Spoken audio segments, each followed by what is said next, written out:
Welcome back, everybody, to Good Morning, Idaho. It is Christmas time. That means a lot of traditional dinners. Some people do turkey, ham, goose.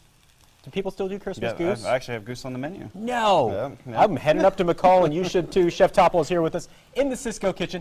We were talking about, it's a coincidence, my family tradition has been prime rib, and that's what you're showing us today. Yeah, absolutely. So this is just a really, really simple recipe, very, very straightforward. Basically, you know, when you see the ribeyes, basically a prime rib is a ribeye. So you buy the whole ribeyes, they're about 10 to 12 pounds, kind of average thing.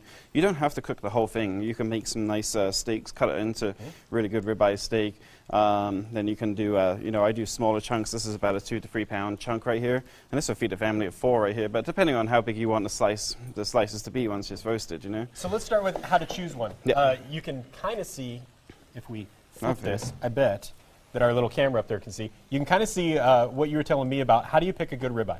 Yeah, absolutely. So you want to go with, number one, you want to go for like a really, really good, you want to go for a USDA choice as a minimum. You know, you don't want to go for anything lower than that. I don't know if we can zoom in. You can see some of the marbling on here because like it's absolutely incredible. This is actually a USDA prime from Double R Ranch, which is a local beef company out of Washington and Idaho. So it's a fantastic thing.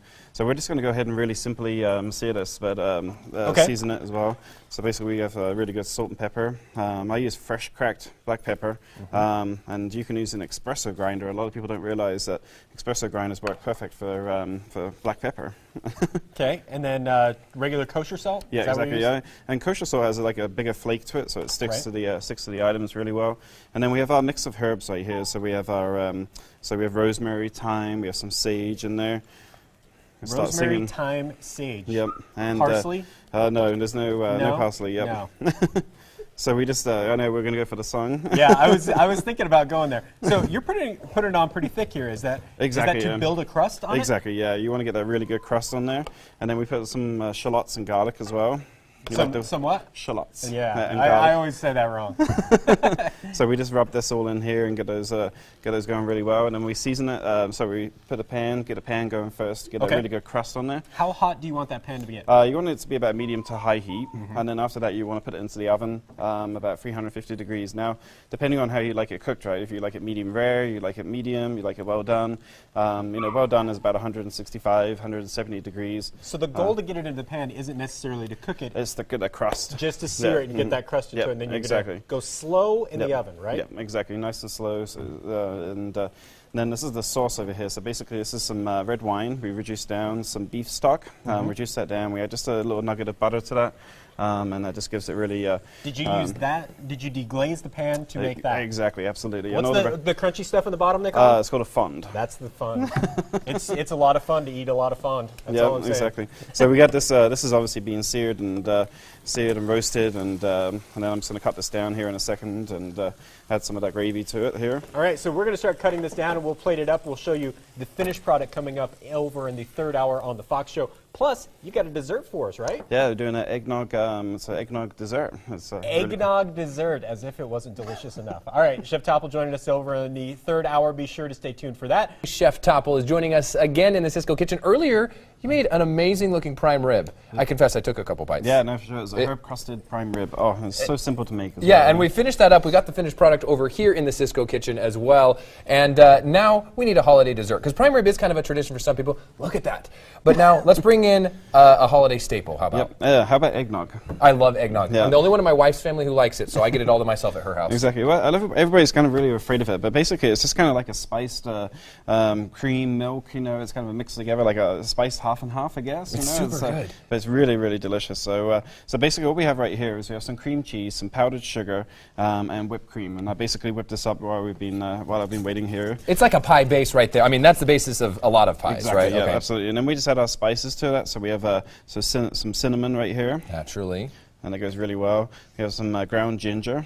Ginger, interesting. Yeah. And then this right here is just a little bit of nutmeg. I'm guessing. Yeah, you got to have nutmeg with the eggnog. Yep. And then so this is our, and then we add this is our cheese right here, our mascarpone cheese. Really? Yep. And so you already have cream cheese. Cream cheese and mascarpone cheese. Yep. It's like just a little flavorings, and then we just beat this up real good. And that is a high quality professional whisk as well. I love to look at that whisk. All this is before the eggnog. You save the eggnog for last. Add that in right now. So it's really just kind of like a flavor infusion more than Exactly. the main ingredient there, okay?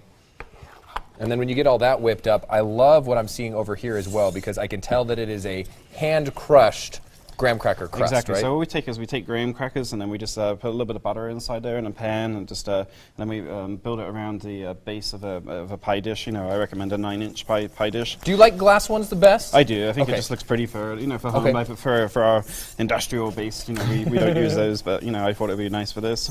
So that's basically that's it. Oh, Really right here, there. I'll put it in then. Yeah. I can mess it up when I'm mixing, Gotta but be when the I'm sous pouring, chef it of the looks day, perfect. Yeah. So pouring that in there, and then is it ready to eat, or do you have to set it? So what we do now is we put this into the freezer, and it sets up really, really hard with that cream cheese, and it just basically firms into that. You did a good job there. Look at that. I try. Best, without a spatula, I try. Right. And then, so we've got a finished product over here. Yep. What'd you top it with? Is it just more graham cracker, or do you use more spices too? No, just a tiny bit of cinnamon on top of that. Cinnamon on top, okay. Yep, and then we just cut a nice wedge out of that, put it in there, and then we just garnish with a little bit of whipped cream on top. And Because we need more dairy. We didn't right. have quite enough in the rest of the pie. So and then we just garnish a little fresh raspberries for some color, And you gotta try it. we've got an amazing piece of eggnog pie. We're going to post this recipe at IdahoOnYourSide.com. How about that, Chef? It's nice and light, right, as well. It's not It too really heavy. is. Despite all the cream in there, it's lighter than you think. Head up to the Shore Lodge. Even if you can't ski, you can have an amazing time staying there. And then look at this amazing food they can get Yeah, as well. absolutely, yeah. Thanks so much, Chef, for joining us in the Cisco Kitchen.